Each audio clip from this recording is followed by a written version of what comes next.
Hello everyone. তো আজকের এই ভিডিওতে আমি আপনাদের সাথে শেয়ার করতে যাচ্ছি যে আমরা কিভাবে আমাদের ম্যাকবুকে এক্সটার্নাল ড্রাইভ ইউজ করতে পারি।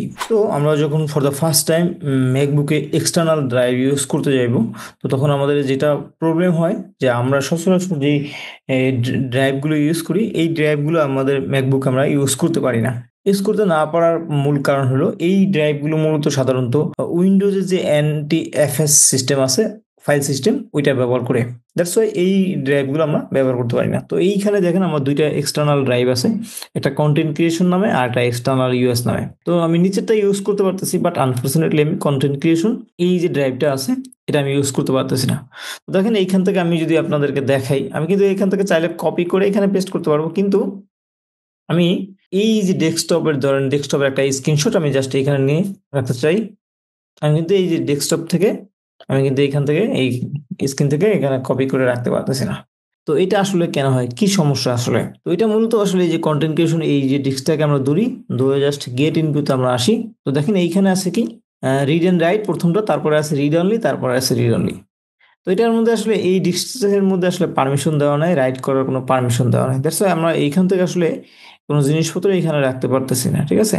কপি করে রাখতে পারতেছি না। কিন্তু যদি আমরা নিচেরটার দিকে লক্ষ্য করি, নিচেরটা আমরা যদি রাইট ক্লিক করি, দেন গেট ইনফো যদি দেখেন, দেখেন এখানে আছে কি শেয়ারিং এন্ড পারমিশনে, এখানে দেওয়া কি ইউ হ্যাভ কাস্টম অ্যাক্সেস।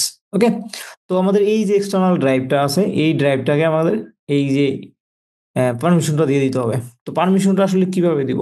তো আপনি এই কাজটা আসলে প্রসেস করার আগে অবশ্যই আপনার এই যে ড্রাইভে যা কিছু আছে ওই জিনিসপত্রগুলো ব্যাকআপ রেখে নেবেন।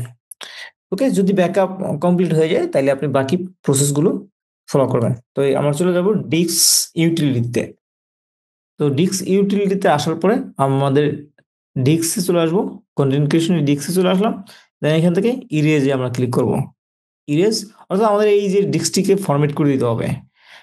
তো ফরম্যাট করে দেবো আমরা কিন্তু প্রিভিয়াসলি আমরা কি সিস্টেমে ইউজ করছি? NTFS। দেখেন আমরা এখন আর NTFS সিস্টেমে ইউজ করবো না, যেহেতু আমি এটা উইন্ডোজে ইউজ করছি। উইন্ডোজে NTFS সিস্টেমটা আসলে সাপোর্ট করে, তো আমাদের ম্যাকবুকে আর কি ওই জিনিসটা সাপোর্ট করে না। তো আমাদের যেটা করতে হবে এখন, EXFAT আমাদের অনেকগুলো আসে, এখানে আছে। তো EXFAT এই সিস্টেমটা, ফাইল সিস্টেমটা আমরা এখানে দিয়ে দিব, কারণ EXFAT আসলে উইন্ডোজেও অ্যান্ড আপনি ম্যাকবুকে দুইটা একসাথে সাপোর্ট করে। তো EXFAT এই ফরম্যাটটা ইউজ করতেছি, দেন ইরেজ দিব। ওকে, এখন আমাদের যে ড্রাইভটা আছে, এই ড্রাইভটা এখন ফরম্যাট হয়ে যাবে কমপ্লিটলি। তো সাকসেসফুলি আমাদের যেই ড্রাইভটি দেখতে পাচ্ছেন, ড্রাইভটি ফরম্যাট হয়ে গিয়েছে। ওকে, ডান। তো এখন আমাদের এইটা একেবারে কমপ্লিটলি ফ্রি, 4 TB পুরোটাই ফ্রি। ওকে, যাই হোক, এখন এখন যেটা করবো আমরা এটা কেটে দিই। এখন আমাদের কাজ শেষ। এখন আমরা যদি আবার ড্রাইভে চলে যাই, কন্টেন্ট ক্রিয়েশন, এটা দেখেন আমাদের এটা সম্পূর্ণ ব্ল্যাঙ্ক, সম্পূর্ণ ফাঁকা আছে।